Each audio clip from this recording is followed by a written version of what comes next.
En toda la historia mexicana no ha existido figura más controversial que Porfirio Díaz, aquel que se nos ha indicado como el peor enemigo del mexicano por sobre cualquier otro, incluso extranjero.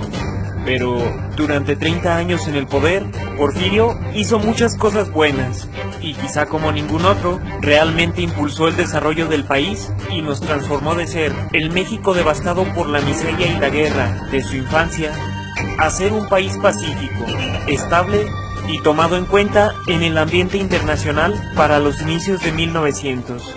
Lejos de ser un enemigo, Porfirio luchó aguerridamente por restaurar la República, luchando al lado de Zaragoza en la batalla del 5 de mayo, y años después tomó de vuelta de manos francesas la Ciudad de México y la Ciudad de Puebla, ganándose el reconocimiento de héroe nacional del 2 de abril.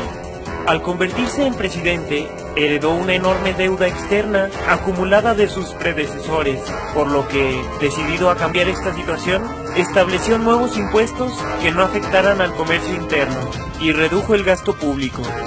La paz, el orden y el progreso que consiguió durante su mandato generaron confiabilidad en el extranjero, permitiendo no solo pagar las deudas, sino también conseguir nuevos préstamos.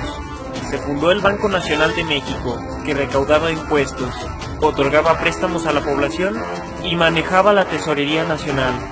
Gracias a estas medidas, en 1894, México, por primera vez en toda su historia, tuvo más ingresos que gastos, generando un superávit de más de 2 millones de pesos.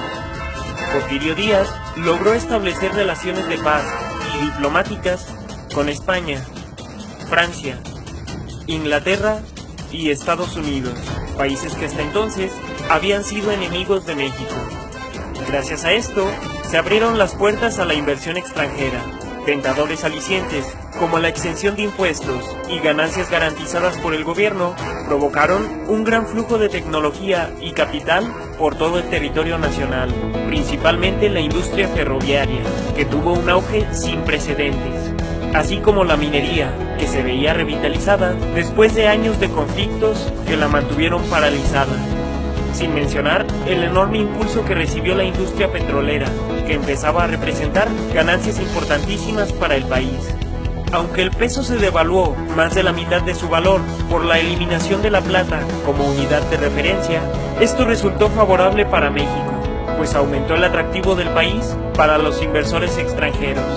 Todo esto logró traer la revolución industrial a México y se crearon empresas como Fundidora en Monterrey o Cerveza Cuauhtémoc Moctezuma, la Compañía Transatlántica Mexicana, la Mexicana de Navegación y la Naviera del Pacífico, que reforzaron las posiciones marítimas de México. Las relaciones con Alemania alcanzaron niveles sin precedentes y se firmó el Tratado de Amistad, Comercio y Navegación con Japón, estableciendo por primera vez relaciones formales con un país asiático. Para lograr unidad nacional, el gobierno de Porfirio utilizó una acertada estrategia, recurrió a la historia. Y por primera vez, se destacaron como grandes héroes a Hidalgo, Allende, Aldama, Zaragoza, Juárez y los niños héroes, entre muchísimos otros.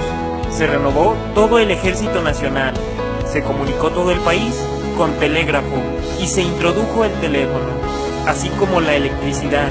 Se inauguró la planta generadora de León, en Guanajuato, así como la primera hidroeléctrica en Batopilas, Chihuahua, permitiendo lentamente iluminar los espacios públicos y privados del país.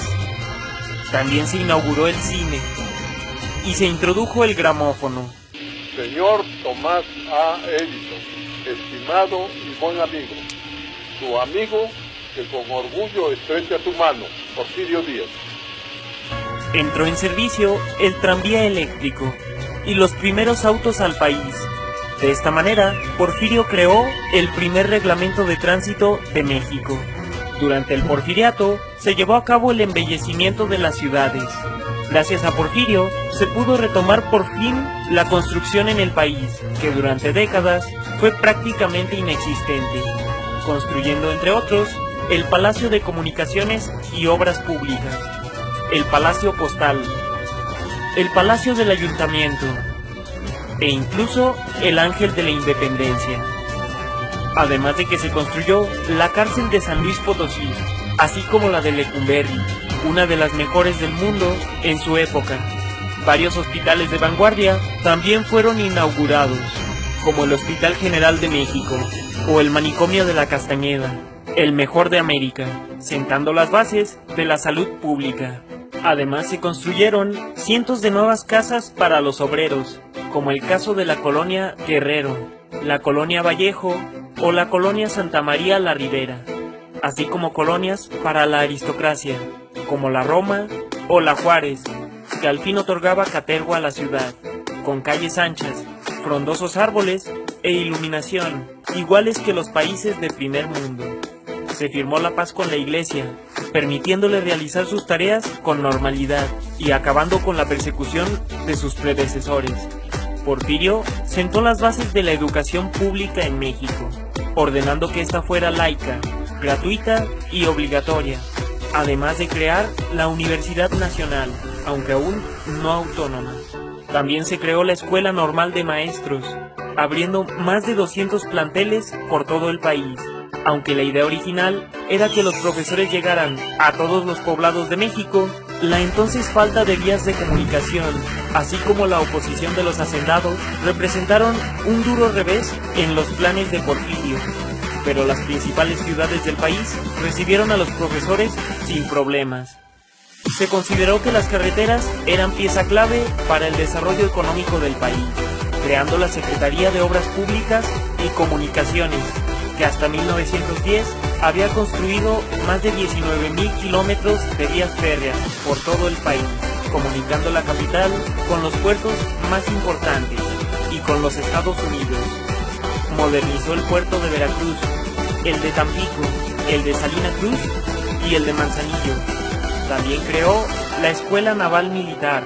Se señalizaron oficialmente las fronteras tanto con Belice como con Guatemala, y se intensificó el desarrollo de puertos como el de Progreso, Puerto Ángel, Mazatlán, Zapotitlán, Isla Mujeres, Antón Lizardo y La Paz, además de que se estudiaban las costas de Yucatán y Campeche para la inauguración de futuros puertos. Se le dio mucha importancia al desarrollo artístico, inaugurando bellos teatros por todo el país, como por ejemplo el Teatro de La Paz en San Luis Potosí, el Teatro Calderón de Zacatecas, el Teatro Alcalá en Oaxaca, el Teatro Juárez en Guanajuato y el Teatro de Bellas Artes, permitiendo que el país recibiera puestas en escena de clase mundial, así como eventos culturales. Estas son algunas de las cosas que hizo el alguna vez presidente José de la Cruz Porfirio Díaz Mori, cuya obsesión para transformar a México en un país de primer mundo lo llevó a hacer lo que fue necesario, dejando a su partida una obra incompleta. México entró nuevamente en una etapa de inestabilidad política y violencia, propia de la infancia y adolescencia de don Porfirio, etapa que quizá hasta el día de hoy sigue sin